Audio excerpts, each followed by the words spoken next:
Have you ever tried to look at your city's financial report and just felt completely lost? It can feel like you're staring at this giant, impenetrable black box. It's dense, it's confusing, and honestly, it seems designed to keep you out. Well, today, we're going to change all that. I'm going to give you the keys to unlock that box so you can see exactly where your city's money is coming from and where it's going. All right, so here's our roadmap. First, we'll look at the basic blueprint of your city's finances. Then, and this is the really interesting part, we'll dive into the peculiar rules of accounting that make this so different from a regular business. After that, we'll cover the two separate budgets your city runs, how to actually read the financial scorecard, and finally, the most important part, what this all means for you. Okay, first up, your city's financial blueprint. Look, to make sense of any of this, you really have to know two fundamental things. Who is writing these reports and who are they writing them for? This is the foundation for everything else we're going to talk about. So in Israel, local government comes in a few different shapes and sizes. You might live in a big city, a smaller local council, or maybe a regional council that covers a bunch of rural communities. The important thing, though, is that the financial rules we're about to get into, they're the same for everyone. The whole system is designed to be uniform, so it doesn't matter how big or small your local authority is. So, who are these reports actually for? Well, they're really trying to serve two masters. On the one hand, you've got the internal users, the city council, its committees. They use these reports to manage the day-to-day. A summary even has to be published for residents like you. But on the other hand, and this is crucial, there are the external users. We're talking about the Ministry of the Interior, other government offices, even banks. They all rely on these documents to make sure the city is being run responsibly. All right, now we get to the part where things get a little strange. But it's also absolutely fascinating. To really get these reports, we have to understand the peculiar rules of municipal accounting.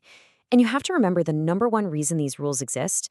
It's all about control, not about profit. The entire system is built on something called a modified cash basis. Now, I know that sounds super technical, but the idea is actually pretty simple. For most income, the money doesn't get counted until the cash is actually in the city's bank account. But for expenses, it's the total opposite. The second the city commits to paying for something, signs a contract, whatever, it's recorded as an expense, even if a single shekel hasn't left the building yet.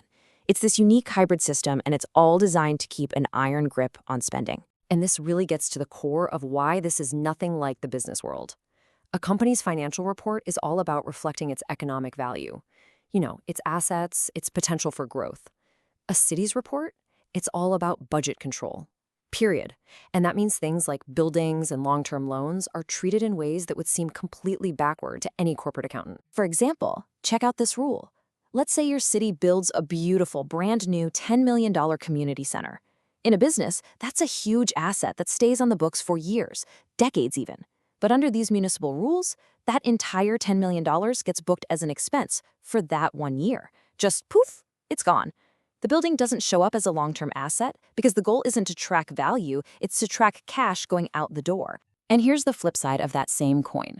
If the city takes out a massive, long-term loan to build that community center, that debt doesn't show up as a liability on the main balance sheet either. It's tracked somewhere else entirely. The thinking here is to keep the finances for big, long-term development projects totally separate from the report on the city's day-to-day financial health. This actually leads us perfectly into our next section, the two municipal budgets. Honestly, the easiest way to think about this is like your own money at home. You've got your monthly budget for groceries, rent, and all the regular bills, right? But then you might have a totally separate savings plan for a huge project, like a kitchen renovation. Well, the city works in pretty much the same way. So you have the ordinary budget. This is for keeping the lights on. It's the annual plan that covers all the operational stuff. Salaries for city workers, electricity bills, trash collection. Then you have the extraordinary budget, which is often called the TAVR. This is all about building for the future. It's a multi-year plan for those big development projects like new schools, parks, and roads. And it's funded by different sources, including those long-term loans we just talked about. But here's the thing. A city can't just dream up a budget and start spending. There is a ton of oversight.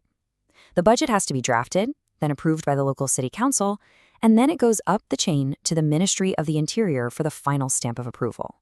This whole multi-step process really shows you how much control the central government keeps over local spending. Okay, so we've got the rules, we've got the structure. Now let's talk about the scorecard. How do we actually track how the city is doing against its own game plan throughout the year? Well, it's not just one big report at the end of the year. It's this continuous cycle.